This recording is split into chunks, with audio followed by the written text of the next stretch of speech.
Dickerson One, bonjour. Ouais, bonjour Dax Achille Mambungu, cousine Mambo. C'est moi. Ton cousin les sous. En tout cas, c'est un plaisir. Est-ce que tu es prêt? J'ai toujours été prêt. Ok. Dickerson One, ami d'enfance. D'abord, chanteur. Pour n'avoir Obaye Bagité. Chanteur titulaire na Arc-en-Ciel Musique à l'époque. Subitement, à comment chroniqueur quoi. Azo Kunza Masoro ba presse alors que ba Vogel Bazali, ba Abia Bazali, ba Tebele, ba ya ba vendre la Masoro ya Lisango mais Dickerson abimisaki motu alenda quoi. Est-ce que la mystique a fourmi, est-ce que pratique oui baté? Il est là. Les questions sont miennes. Ma réponse est que vous allez. Dickerson, pourquoi cette instabilité aujourd'hui au combien d'albums sur le marché? Au Banagi Nandoulé, au Kenagi Chroniqueur, au Zongili Ndoulé. Est-ce que tu n'es pas sûr de toi? Est-ce que tu n'as jamais eu de projet fixe pour ta vie? Parce que le temps passe, on ne peut pas arrêter le temps. Bon, on a évité ce qui est instabilité pour tout ça en Europe, bon, tout précisément en France. Donc, parmi les pays développés en Europe, parmi les grandes nations en Europe, dans beaucoup comme on a ce mouton dans salami balé, par bien une instabilité. Et dans instabilité pour nous avoir polyvalence. Et polyvalence, c'est puisque c'est ça il y a féliciter surtout quoi. Tout aussi, tu as polyvalence tel que il y a bateau Master Nabi sur Roga par exemple. Aza polyvalent, mais il y a 4 domaines. Mais yo, est-ce que éviter que je réduire, tu n'es pas sûr que tu es en train de réduire l'espace naba oyo, bazo lingaba ba s'épanouir tel que dans le journalisme, notamment dans la chronique musicale et puis nation. Est-ce que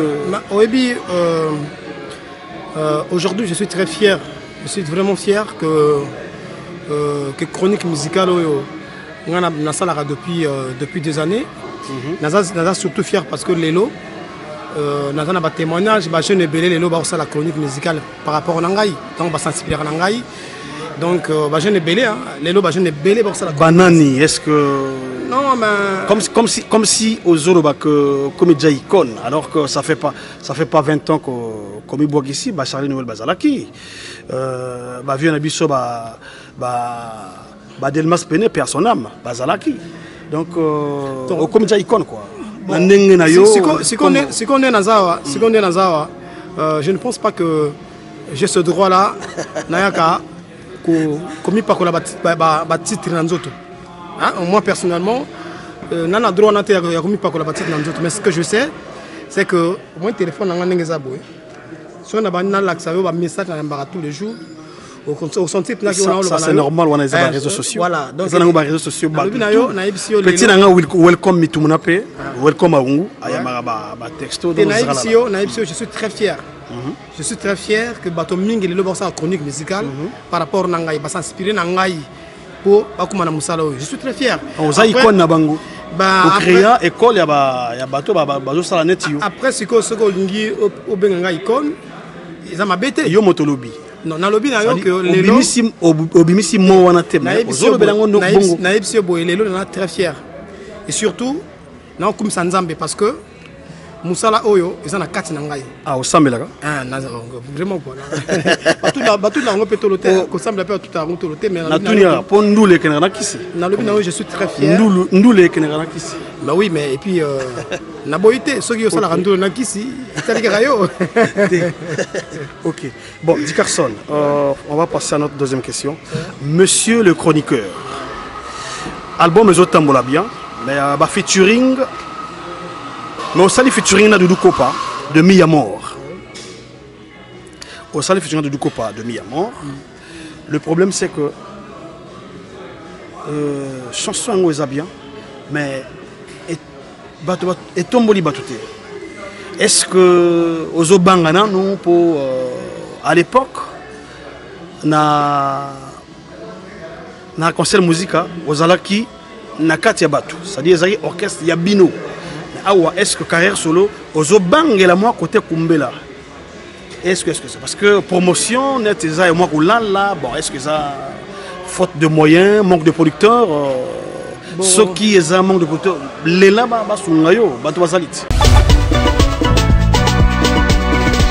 soki na libota esangi bolingo ebotaka makambo soki na libota kaka moto moko mvwama ebotaka ba jalousie nakolaka malamu na libota mobimba ngai Michel Mbungu na bandeko bangai tolinganaki on était une famille unie tolinganaki na bolingo ya Nzambe circonstance à la vie ekumbi baboti na liwa biso bana tokomi mitelengano bilaka nyonso baboti batika bandeko baye bawelisi kokamata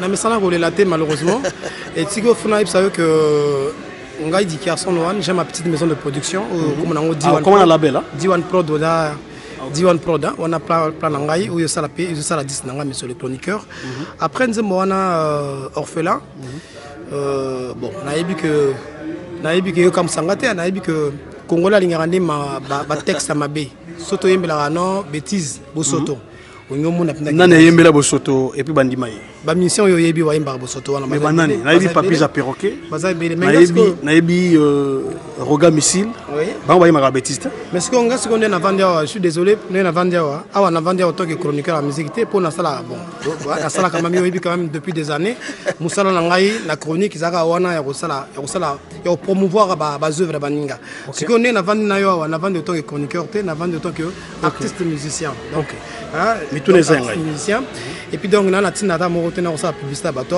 na bi ke nzembo na ngai yoka texte so yoka texte au sentiment na que et ça ba nzembo ko kana ba nzembo bato musuti pour ce que j'ai remarqué moi lelo bato yamba beaucoup plus ba l'insanité que au ba véhiculer message mo bo et aux ali il y a éducation ou encore autant mususu et ça ko conscientiser donc bon parlons il y a promotion mon nzembo na yembela ka motu na yembela ngo PDG Michel Mbungu soit côté la image à contredire ngaité avant de bima y nangai toi qui on est parti sur des bases il y a promo tout ça qui moi tout établi moi plan mo stratégie pour la promotion nzembo wana alors moi j'ai fait de mon mieux na nzembo na bimisi nzembo ils allaient en téléchargement d'ailleurs après le reste bien quoi donc on a le baté qui a solo bien ndenge to solo na il faut le ba yo mesana vérité polele te menga surtout qui a solo bien te faut le bango te surtout na te azane mutu c'est vrai mais surtout ngai surtout ngala respectera bato ngala mutu respectera bato non mais na compte ya boulot ceux qui moto solo bien c'est peu que qui m'a contretemps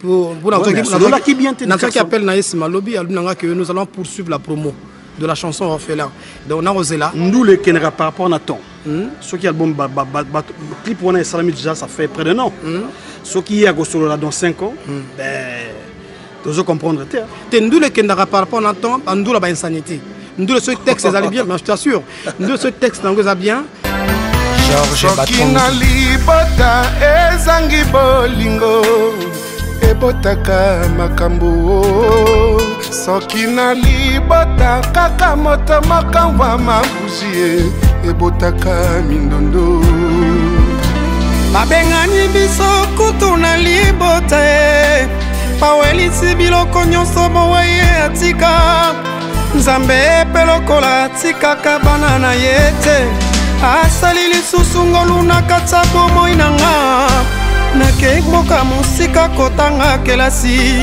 na soutien ya koko ya mobali asali nyonso olelo nga nakoma pe moto na London ngai Michel Mbungu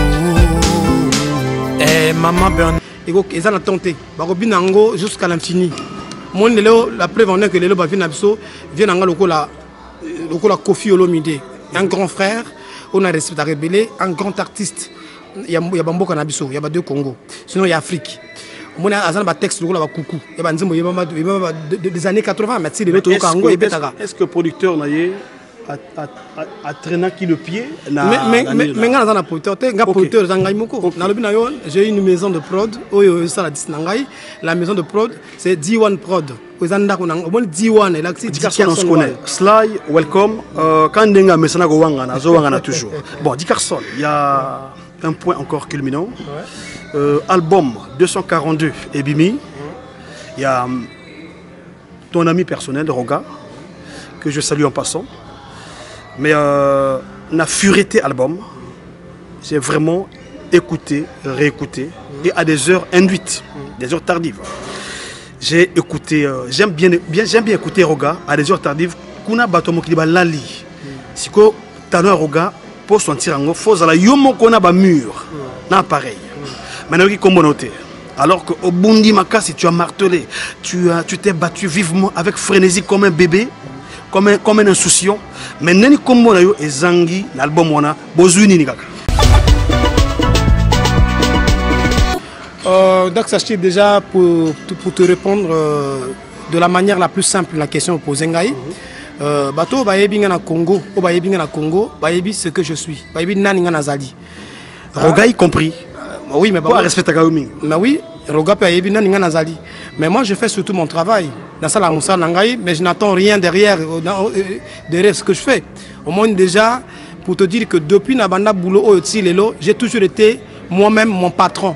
Moutasala patron nangazate que non, émission indication de one show, patron nangozagantel, patron d'Arangamoko. Hein? Je suis moi-même patron de ce que je fais. Donc c'est pour autant dire que dans la salle Arango, je n'attends pas que Moutoumoro a récompensé un Libanga. Aux patron Yamakambonayo, mais Fali Aboga Kombonayo, Roga assis Aboga déjà dans le passé. Oui. Maintenant, cette fois-ci, l'album qui porte, c'est-à-dire le nom du pays, l'album qui représente le pays, l'album qui symbolise le pays, Code Yamboka.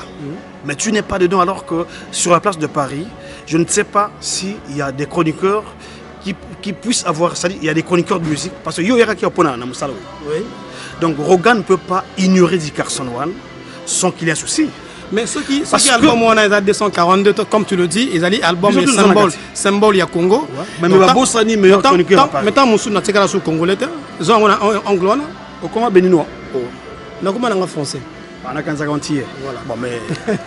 Donc peut-être c'est pour la pure et simple raison que non. Nous allons sous congolais et on qui comme on a la katona. Mais aux ça là quand même. On a concert à Roga, biso tout on a nazala qui contre. Et Roga bêta. C'est quoi la question que tu me poses? Oui, mais question na yo. Question na Roga. Non, mais na bani na yo. Est-ce que Roga n'est pas mon ami, Roga n'est pas mon ami. Je suis la possibilité, na simba micro, na za devant Roga, na ba na mutute. Yo mo yebi na ba mutute, na sa na ba prison pour na courage nanga, mais na zanga, na liaka sur Roga te, na latra sur Roga te, mais c'est un grand artiste. C'est l'un des plus grands que nous avons maintenant. Mais yo so kenega kuna, na ebite po ninga kaka disque wana. Nazoya. Non, ma question est ça yanga Dickerson. Tu réponds. Tu réponds. On ne peut pas arrêter le temps mon frère. Il y a réponse, il y a question na yo ndena okenango. Na Congo, orchestre zaka morote zaka extra musique te orchestre belé. Et comme moi je suis dans mon métier à chroniqueur de musique. Na promouvoir quand on parle de la musique congolaise, quand on parle de la musique congolaise, c'est extra Seto chapeau. Chapeau pour la résurrection à Seto. Pour biso to yebi Seto, to yebi valeur à Seto na bani. Na ki comme na album na été. Moni trésor mvula petit frère na biso na trésor mvula. Chapeau peine à trésor. Mais pas nous parler na bango to nous parler kana. Mais Roga c'est une grosse boîte. Roga c'est une grosse pointure. Roga c'est le Congo, extra musique c'est le Congo.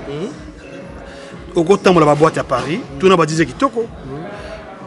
Bah générique ou banzembo ya Congo ya Congolais Brazza o beta kaisa Roga. Bon ce que le Congo na ngeza na kata disponate. Est-ce que ngai au moins ngai longi na ngeza. Mais pas ni ko lo ba vérité, pas ni ko lo ba vérité te na peuple congolais que non. Longi na ngai changer to ezaka wana. Eza makambo longi te. Pas ni ko lo bana, pas ni ko lo bana peuple congolais te que au sala qu'il faut Roga sanctionner yo.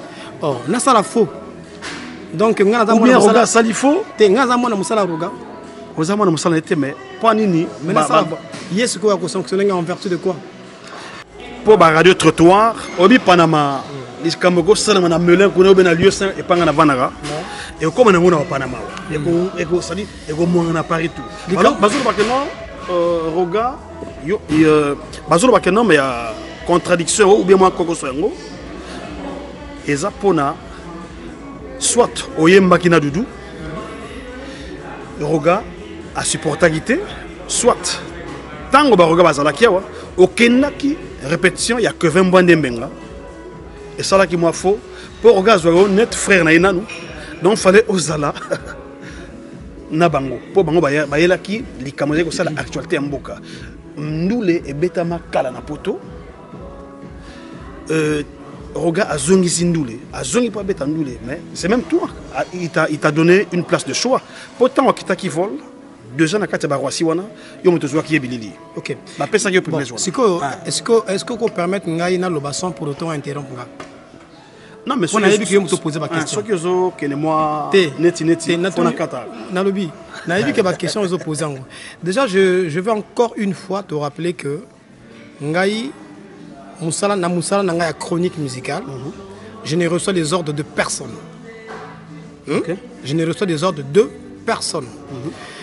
Et je sais faire la part de choses. Nakata Moussala Nangai. Au moins, les artistes, tout Otanga Roga, Otanga Doudou, Otanga Kevin. Les artistes, tout ce sont mes frères. Baza Baninga Nangai. Baza Baninga Nangai. Donc, tant qu'on a ça la émission, si on a 6 micros, on a commencé à la dire sur le show. Dans une relation, on a bango, on a de côté. On a la au boulot. Je vais vous informer aussi parce que au sujet à concert et à Roga, on a payé j'ai reçu des appels, des menaces de gauche et droite. Pour image de bébé dans la diaspora, mais heureusement, la vidéo sur YouTube, tu as touché la vidéo, tu as on a battu ponton. Et c'est qu'on banaï mosala wana. On a battu ponton. Likamboté. Ceux qui ont bangon, tu as plus. Dieu merci parce que bangon ne montu, basali que lelo, nazala dikerson noan. Na bateau basali que nazala ngai. Na bateau ba yoko découvrir ngai. S'il faut que tout l'ex bangon na balance. Banane ba na poids kolega. Ba ba découvrir yoté. Ba ko ba esika mosala no fungwami. Pona ba ponton wana mosala zaki 10 000. Mosala zaki 10 000. Comme Kozona ba magic system. Siko musala ya 10 000 wana et on est monté ça dikena ya non. Kena kuma ko va na poto. Musala ya 10 000. À quand le retour au pays, vu que Najib Bessier n'a eu, et comme il a un album, non, avant déjà, moi, Ngai n'a qu'à couvrir l'événement extra musica, comme tout bon Congolais, comme tout bon citoyen congolais.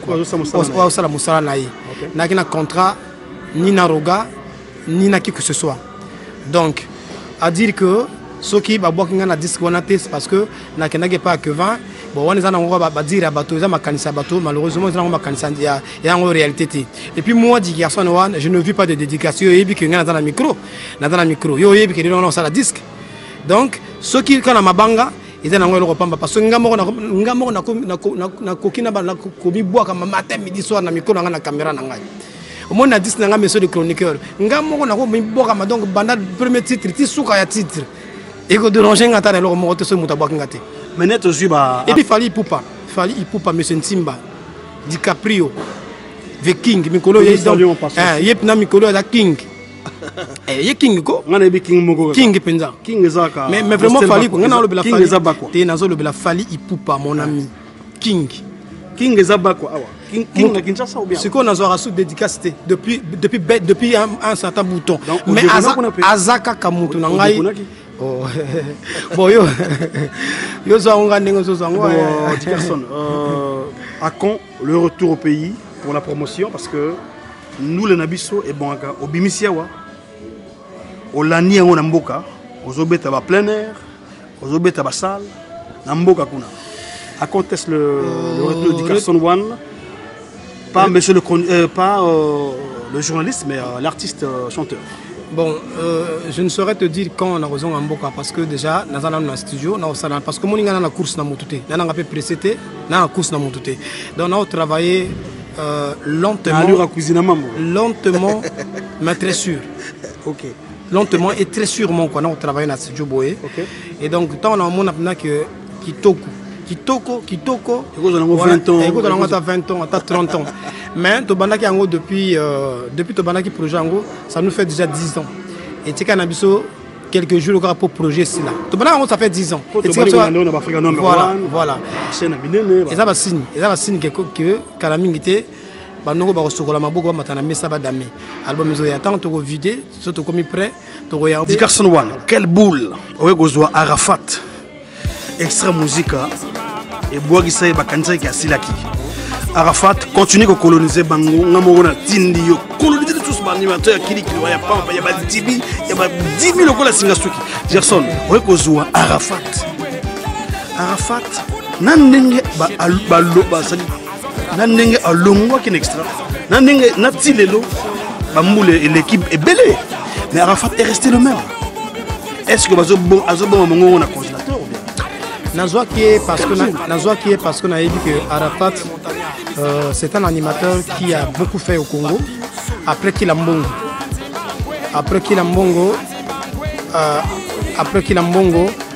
il est penza asali penza au moni na vie non il ne suffit pas faire jouer na télévision na micro na yo ou bana ontanga ou bana ongande obimi danger non qui danger mo toye ba ngona ba zœuvre na salle na musala na ye donc ngaso na zaki Arafat et puis ça y est moroté atap na collègue na ye yu mo bango ceux qui na zaki bango po Dieu de l'amour na réfléchir na tal na Congo na rozo nani et puis ceux qui étaient dans les affaires misusu pour na réfléchir peu de choses na monique il faut na affaires misusu et puis ça na ka drone ngai on a commis aux sala disque na par rapport na prière oyo la batumawa est-ce que bano po yo zo investir faut album na yo ezala album ba capacité na bango on a yebi que la capacité déjà na negole Arafat donc bandi album au likolo au kitano sikoyo te na okita te parce que je ba bazana bango ba voria te na okita te pot sigo eta na osala bona ebe lo na osala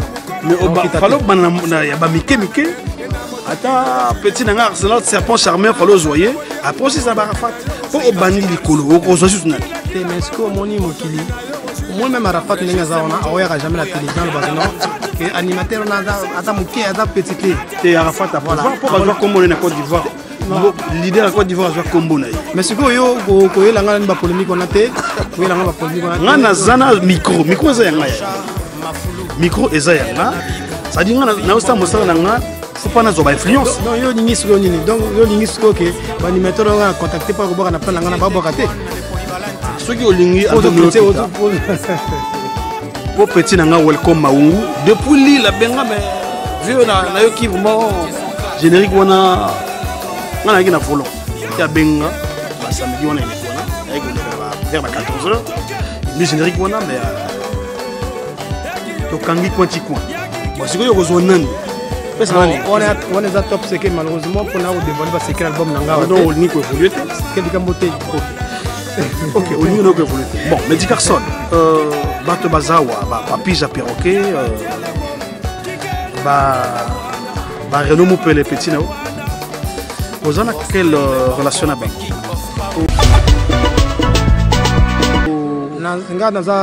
Di Carson on a chanteur oyo pour El Navigatore hein tu navigues partout voilà El Navigatore a chanteur on a problème na mutu te nazara bien abatu tout et puis soko oyo kelinga problème na mutu avant qu'on en ait vérifié non et là qu'on soutenait na ebiso boye au moins lelo c'est parce que au moins neto solo bono na tse ki responsabilité na nzoto au moins na ngalo ba mabete comprends na tse na dlati ki responsabilité na corps so yo kenga mabena mutu ko condamner nga te vérifier non pour muté mana na ngoma mona supportera toi mi ta noté na vie auto ko supporter ba ngoma na supporter donc na bien na ba musicien tout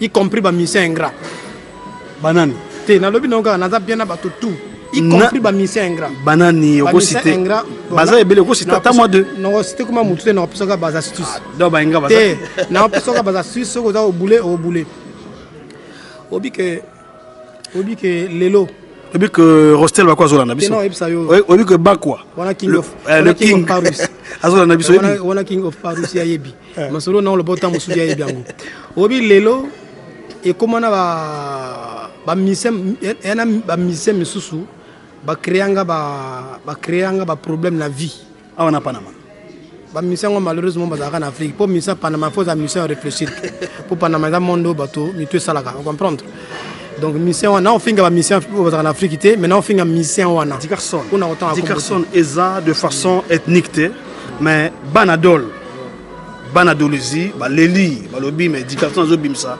ayemba tana ndeko na Papija pour na compte quartier. Mais yo le batté pour na compte quartier. Sala Papija mo reno mo pele pe azali. Bon c'est pour ça que boy matamo situation mo quartier. Bon, Papija déjà Papija le perroquet, on a salué hein. Perroquet Pona Ngaza, c'est le meilleur ténoriste de sa génération. Oya Rosala Tembe a créé moi Mokilnaya Dimiguna, Azalaguna Kangamaguna. Ouais, perroquet parle là qui déjà. Et puis il faut sentir le niveau parle là qui quoi. Eh, parle là qui na leli. Na leli. Bon, si vous prenez petit nangare no mupele. Le petit nangare no mupele na contacter que oye mutabenga ngazaki na Congo.